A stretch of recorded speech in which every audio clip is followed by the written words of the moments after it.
Hello વિદ્યાર્થી મિત્રો, શ્રી કન્યા પ્રાથમિક વિદ્યાલય કાલાવડ ઈ લર્નિંગ એપ્લિકેશનમાં આપ સૌનું હાર્દિક સ્વાગત છે।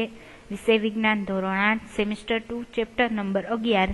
ચેપ્ટરનું નામ છે બળ અને દબાણ। બરાબર, હવે આપણે પ્રીવિયસ લેક્ચરની અંદર છે એ બળના પ્રકારો છે એ ભણી ગયા। બરાબર, કે બળના કયા કયા પ્રકારો છે, તો કે બળના બે મુખ્ય પ્રકાર છે, સંપર્ક બળ અને બિન સંપર્ક બળો।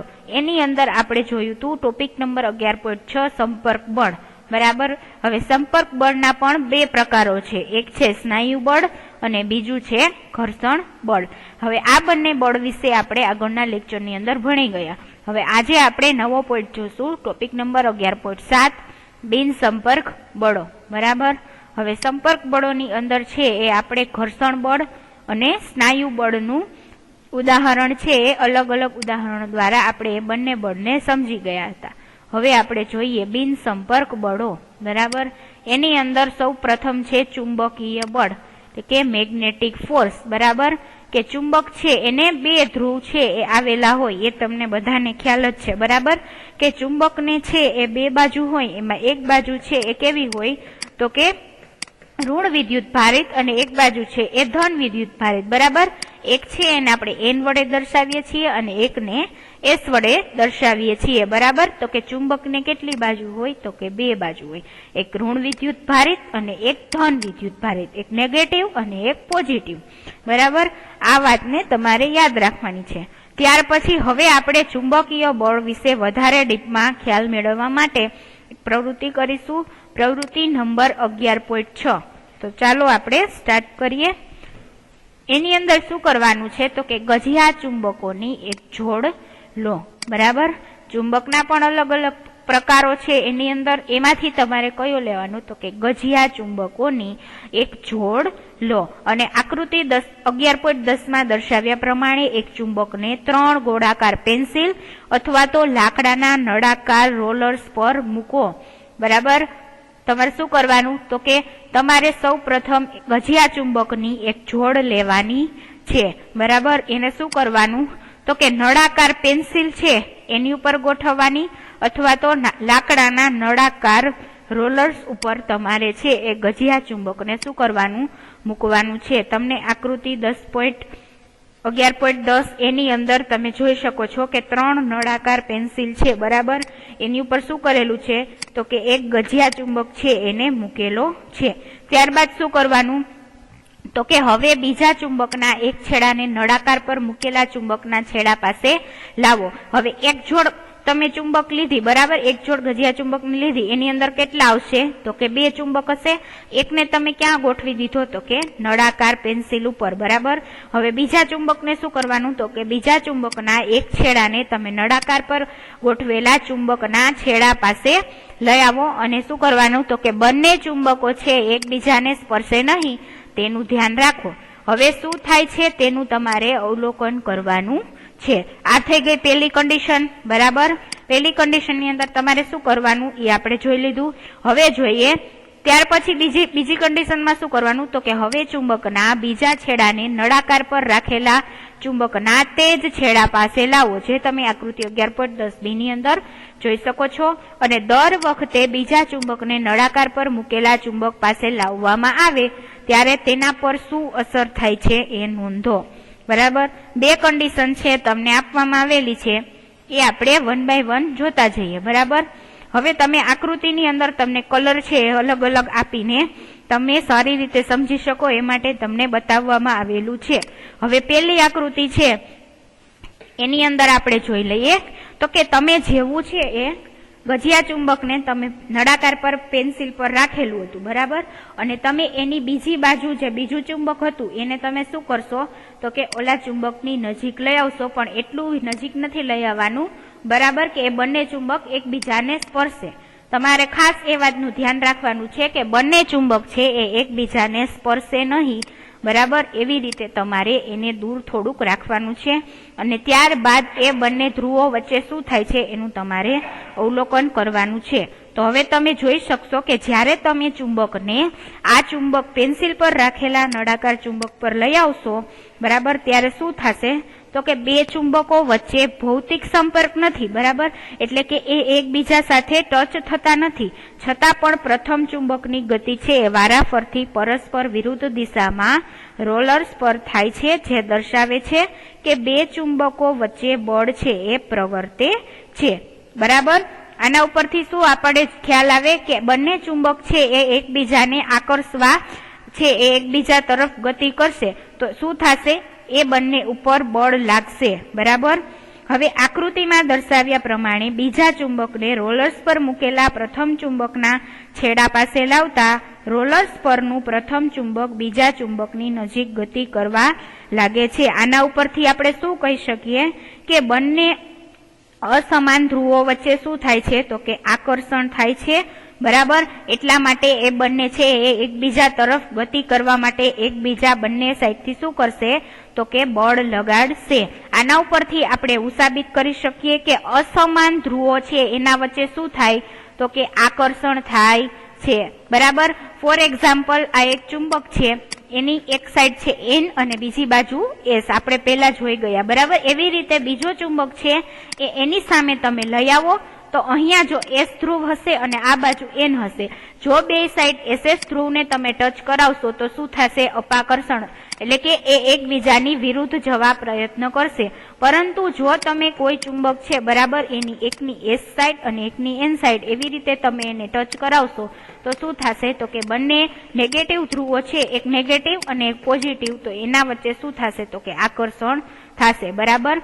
એટલે કે અસમાન ધ્રુવો હશે તો એના વચ્ચે શું થશે આકર્ષણ, અને સમાન ધ્રુવો હશે તો એના વચ્ચે શું થશે તો કે અપાકર્ષણ થશે। તો આપણે આ પ્રવૃત્તિ ઉપરથી એવું સાબિત કરી શકીએ કે સમાન ધ્રુવો વચ્ચે શું થાય છે તો કે આકર્ષણ થાય છે, જ્યારે અસમાન ધ્રુવો વચ્ચે શું થાય તો કે અપાકર્ષણ છે એ થાય છે, બરાબર।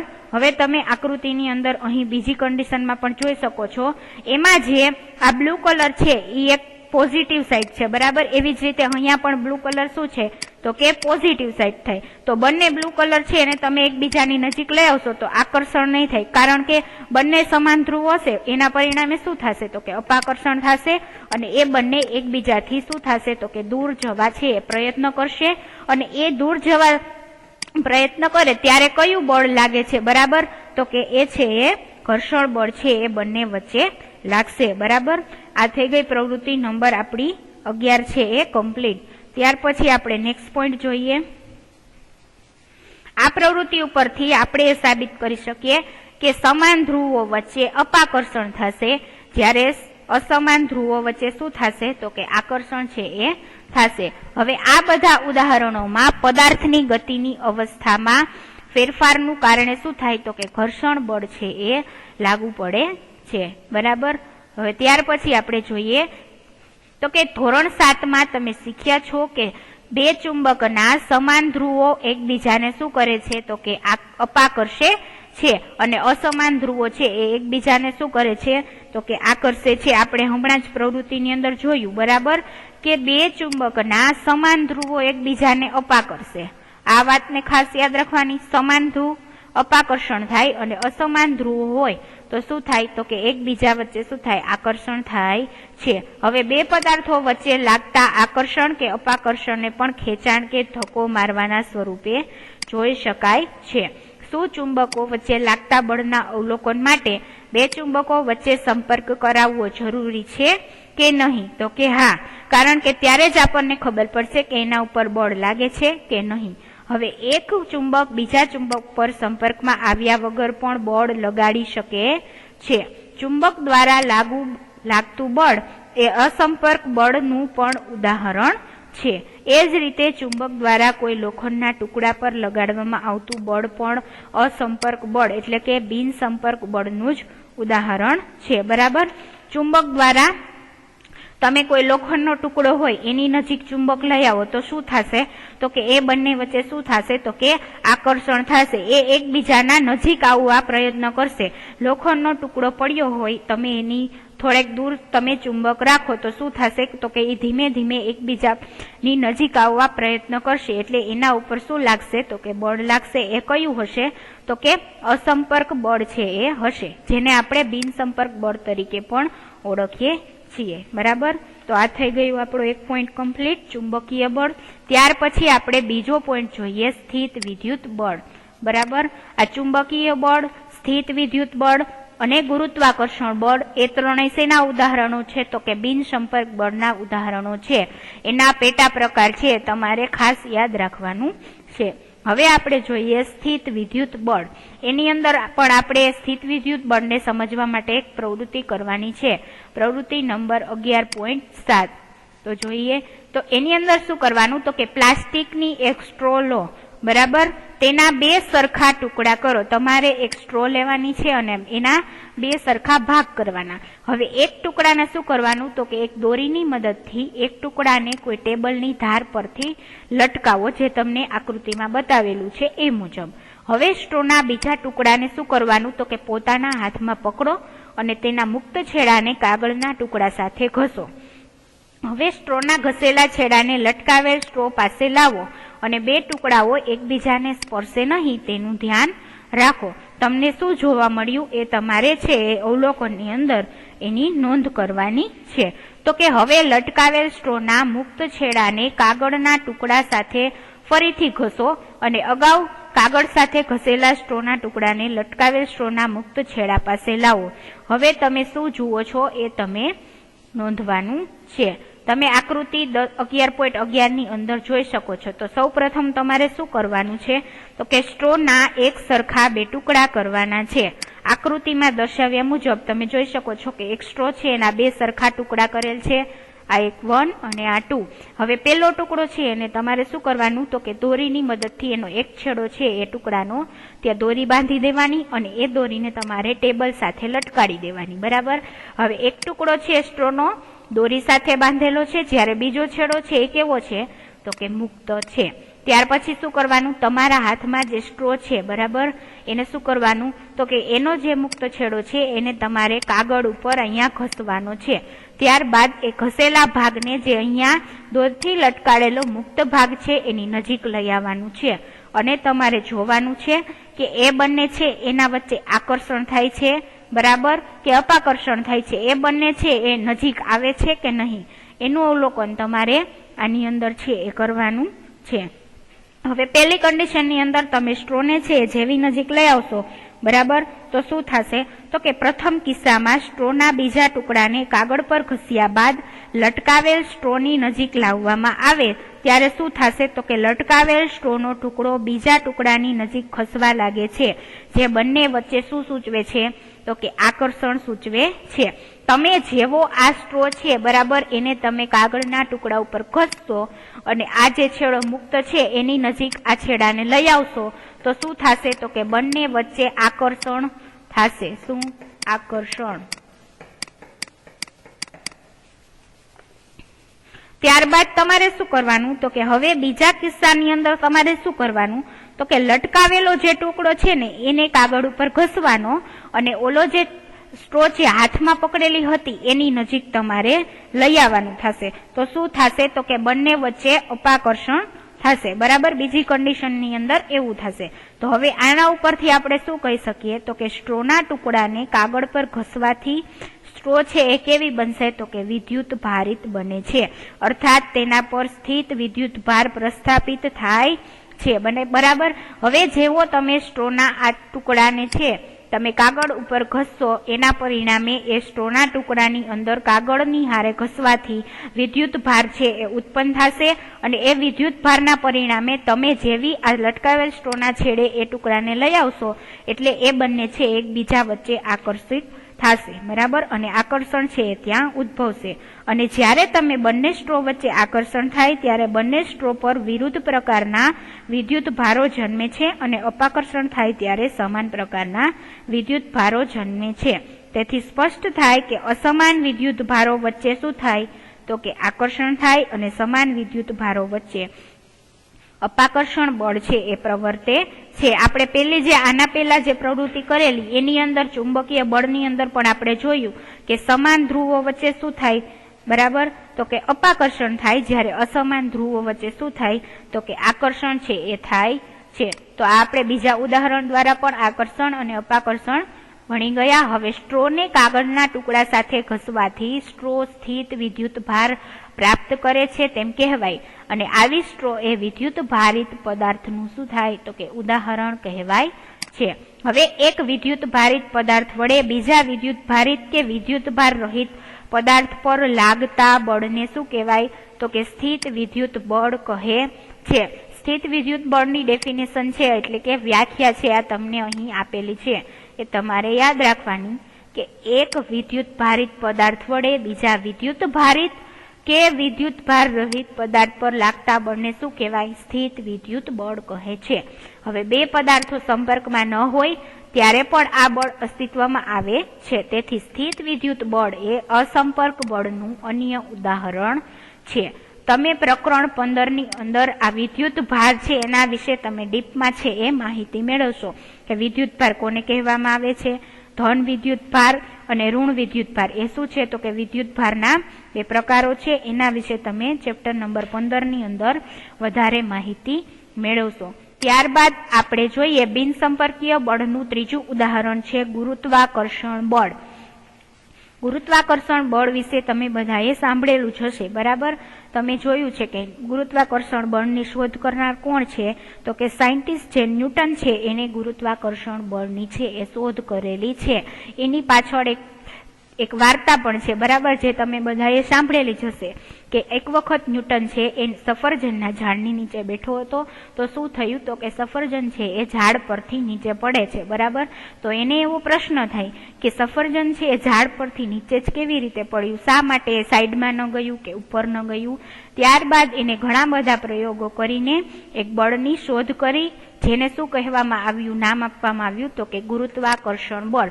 અને ગુરુત્વાકર્ષણ બળની શોધ કરનાર વૈજ્ઞાનિકનું નામ છે ન્યૂટન, બરાબર. ન્યૂટનની ગતિના 3 નિયમો પણ છે એને આપેલા છે અને સાબિત કરેલું છે કે ગુરુત્વાકર્ષણ બળ છે એ એક અસ્તિત્વમાં આવેલું નવું બળ છે, બરાબર. ન્યૂટનની ગતિનો પહેલો, બીજો અને ત્રીજો નિયમ છે તમારે આગળના ધોરણની અંદર ભણવામાં આવશે. તો હવે આપણે જોઈએ ગુરુત્વાકર્ષણ બળ. તો કે તમે જાણો છો કે કોઈ સિક્કો કે પેન તમારા હાથમાંથી છટકી જાય તો તે ક્યાં પડે છે તો કે જમીન તરફ જ પડે છે. એવી જ રીતે વૃક્ષથી અલગ થયા પછી પાંદડાઓ અને ફળ પણ જમીન તરફ જ પડે છે, બરાબર. શું તમને ક્યારે આશ્ચર્ય થયું છે કે આવું શા માટે થાય છે? શા માટે સિક્કો અથવા ફળ, પાંદડા એ બધું જમીન પર જ પડે છે? શા માટે એ આકાશ તરફ નથી જતું, બરાબર. હવે જ્યારે સિક્કો તમારા હાથમાં પકડેલો હોય છે ત્યારે તે સ્થિર અવસ્થામાં હોય છે. જેવા તમે તેને છોડો છો કે તે શું કરે, નીચે તરફ ગતિ કરવાની શરૂઆત કરે છે. તે પરથી સ્પષ્ટ છે કે સિક્કાની ગતિની અવસ્થામાં ફેરફાર થાય છે. તમારા હાથમાં હોય ત્યારે સિક્કો કઈ અવસ્થામાં હોય તો કે સ્થિર અવસ્થામાં હોય. તમે જેવો એને મુક્ત કરી દો, એટલે કે તમારા હાથમાંથી એને છોડી દો, તો એ શું કરશે, ગતિની શરૂઆત કરશે અને જમીન પર પડશે. તો કે શું તેના પર બળ લાગ્યા વગર આવું શક્ય છે? આ કયું બળ છે? કારણ કે કોઈ પણ વસ્તુ છે બળ લાગ્યા વગર છે ગતિમાં આવતી નથી. એ આપણે આ ચેપ્ટરની અંદર વારંવાર આ સેન્ટેન્સ છે એનો ઘણી બધી વખત યુઝ કરેલો છે કે કોઈ પણ વસ્તુને ગતિમાં લઈ આવી હોય તો તમારે શું કરવું પડે તો કે એ વસ્તુ અથવા તો પદાર્થ ઉપર બળ લગાડવું પડે. તો અહીંયા પણ એવું જ છે, સિક્કો તમારા હાથમાં હોય ત્યારે કયા અવસ્થામાં હોય તો કે સ્થિર અવસ્થામાં હોય. તમે જેવો એને છોડી દો તો શું થાય તો કે નીચેની તરફ પડે છે, પરંતુ એમણમ તો કઈ નીચેની તરફ જતો ન રહે. એના ઉપર શું લાગે છે તો કે કોઈ બળ લાગે છે, અને બળ કયું છે તો કે ગુરુત્વાકર્ષણ બળ છે, જેના પરિણામે કોઈ પણ વસ્તુ અથવા તો પદાર્થ છે એ જમીન ઉપર પડે છે. પદાર્થ કે વસ્તુઓ પૃથ્વી તરફ એટલે પડે છે કારણ કે પૃથ્વી તેમને પોતાની તરફ ખેંચે છે, અને આ બળને ગુરુત્વ બળ, ગુરુત્વાકર્ષી બળ અથવા તો માત્ર ગુરુત્વ કહે છે, બરાબર. આપણે એને 3 નામ તરીકે ઓળખીએ છીએ: ગુરુત્વ બળ, ગુરુત્વાકર્ષી બળ અથવા તો ગુરુત્વ બળ કહેવામાં આવે છે. આપણે એને ગુરુત્વાકર્ષણ બળ પણ કહીએ છીએ. હવે ગુરુત્વ બળ બધા જ પદાર્થો ઉપર લાગે છે, બરાબર. ગુરુત્વ બળ આપણા બધા પર દરેક સમયે આપણી જાણકારી વગર ચાલતું રહેતું હોય છે. આપણે છે એ પૃથ્વી ઉપર રહીએ છીએ, બરાબર. તો આપણે બધા ધરતી ઉપર ચાલીએ છીએ. જો ગુરુત્વાકર્ષણ બળ ન હોત તો આપણે બધા છે એ હવામાં આમ તેમ ઉડતા હોત, પરંતુ ગુરુત્વાકર્ષણની હાજરીના લીધે શું થાય છે તો કે ગ્રેવિટેશનલ ફોર્સ લાગવાથી આપણે છે એ પૃથ્વી ઉપર સારી રીતે હલનચલન કરી શકીએ છીએ અને વસવાટ કરી શકીએ છીએ. હવે જ્યારે આપણે કોઈ નળ ખોલીએ છીએ ત્યારે પાણી છે એ જમીન તરફ વહેવા લાગે છે. આશાના કારણે તો કે ગુરુત્વાકર્ષણ બળના કારણે. એવું તો નથી કે તમે નળ ખોલો તો પાણી છે એ ઉપર હવામાં ઉડવા લાગે કે સાઈડમાં જવા લાગે, એ હંમેશા નીચેની તરફ જ વહેશે. શા માટે? તો કારણ કે ગુરુત્વાકર્ષણ બળના લીધે. ગુરુત્વ બળને કારણે જ નદીઓમાં પાણી છે એ નીચે તરફ વહે છે. હવે ગુરુત્વ એ માત્ર પૃથ્વીનો એકલાનો ગુણધર્મ નથી. હકીકતમાં વિશ્વનો દરેક પદાર્થ નાનો હોય કે મોટો એકબીજા પર બળ લગાડે છે અને આ બળને ગુરુત્વાકર્ષણ બળ કહે છે. તમને ચુંબકીય બળ, ગુરુત્વાકર્ષણ બળ, બરાબર, એ બધાની તમને અહીં ડેફિનેશન છે એ આપેલી છે, જે 1 માર્ક્સની અંદર પૂછાઈ શકે એવી છે. તો તમારે એને ખાસ છે એ યાદ રાખવાની છે. તો અહીંયા આપણા 2 પોઈન્ટ છે એ ક્લિયર થાય છે. બળના મુખ્ય 2 પ્રકાર હતા, સંપર્ક બળ અને બિનસંપર્ક બળ. એની અંદર પણ સબ ટાઈપ હતા, એ 5 છે આપણે ભણી ગયા છીએ અને એ 5 ટાઈપ છે તમને 5 માર્ક્સના ક્વેશ્ચનની અંદર પૂછાઈ શકે એવા છે. એટલા માટે આ વિડીયો લેક્ચરને જોઈને તમારે શાંતિથી આ બધા બળના ઉદાહરણો છે એ યાદ રાખવાની છે અને એની અંદર આપેલી પ્રવૃત્તિ છે એને પણ તમારે સારી રીતે સમજી અને લખવાની છે. ત્યાર પછીનો નેક્સ્ટ પોઈન્ટ છે દબાણ, એ આપણે નેક્સ્ટ લેક્ચરની અંદર જોશું. Thank you.